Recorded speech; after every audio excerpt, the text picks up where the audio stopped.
Well, good morning, ladies and gentlemen, and we are here at IPW24 in Los Angeles, but in front of me I have the man that's in charge of the nation's capital, Washington, D.C., Elliott Ferguson. Good morning, Elliott. Good morning, Graham.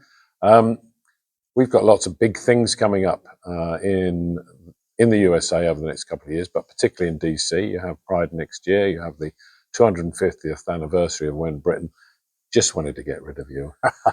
We also then have FIFA World Cup, all sorts of things going on. How are you going to make the most of that as far as DC is concerned? Yeah, absolutely. And I think one of the key things, especially for this audience, is the ease of getting into Washington, of course, with nonstop flights into Dulles Airport, which is a part of the experience. One, getting there, coming here, getting into our city very easily.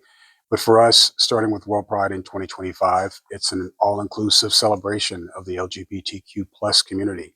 So knowing that the global community will come to the United States, of course, to Washington, D.C., to experience inclusivity is a huge part of it.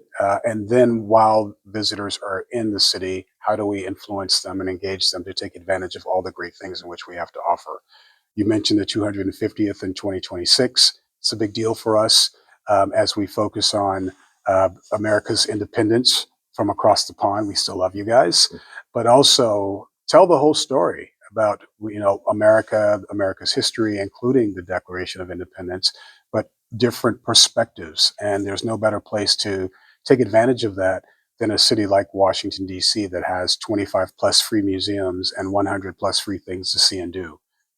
There's lots of knowledge seeking that tourism that would go in DC because of the nature of the history and the government, but it's also a fun place to go to, isn't it? Yeah, absolutely, Graham. We love the fact that knowledge seekers come for what I call the 3Ms: monuments, memorials, museums, the federal experience. But we want to engage visitors to think differently about our city. We have the Smithsonian Zoo that focuses on the preservation of species. That's free to those that are traveling to Washington, D.C. The great architecture, the fact that there are over 180 embassies that not only influence who lives in Washington, but the food scene. And then, of course, there are several festivals that are taking place in Washington throughout the year. So as folks are looking at the 250th World Pride and the World Cup, which we won't be hosting in Washington, but there will be opportunities to take advantage of those that are coming to the U.S., we want to make sure that Washington.org, which is our website, is a place that folks go to learn more about what they can see and do in the nation's capital. So DC is the place to go over the next couple of years. There's no doubt of that. As a destination, do you feel comfortable now with the sort of level of tourism? Have you got capacity for more? There's always what we're focusing on is how do we engage the international community economically? They stay longer, spend more. So Graham, you, and so many folks in the UK coming over to the US.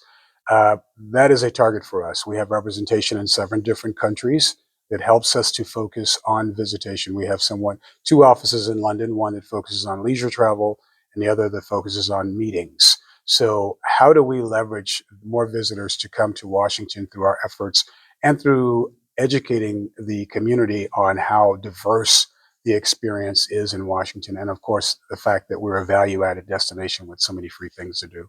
Good. Final question. You mentioned very briefly the food scene. As you know, I was there recently. Yep. It was like a revolution in terms of food. Can you use the word revolution after we talked about the 250th? I digress. Go ahead. I can easily use it.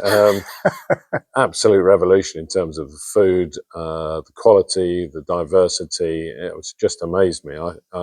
Perhaps you can just say a few words on that. Yeah, I mean, really, when Michelin comes into your community and says, we value your food scene so much that we want to create a guide to talk about the food scene, that really basically solidifies how amazing the food scene is, the number of world-class chefs that are coming to Washington and opening shop, the fact that when I talked about 180 embassies, so many chefs come to work in those embassies and then choose to stay. And then they play a huge role in the diversity of the food scene. A good example, the largest Ethiopian population outside of Ethiopia is in Washington. Some of the most amazing Ethiopian restaurants in the world are in our city. And the same with Balkan restaurants and so many different diverse cuisines. So that's a huge part. You have knowledge seekers, you have foodies, and then you have those that are both, and you can enjoy both opportunities in Washington D.C. Lovely.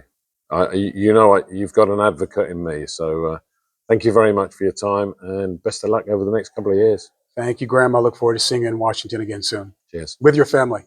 Indeed. Cheers.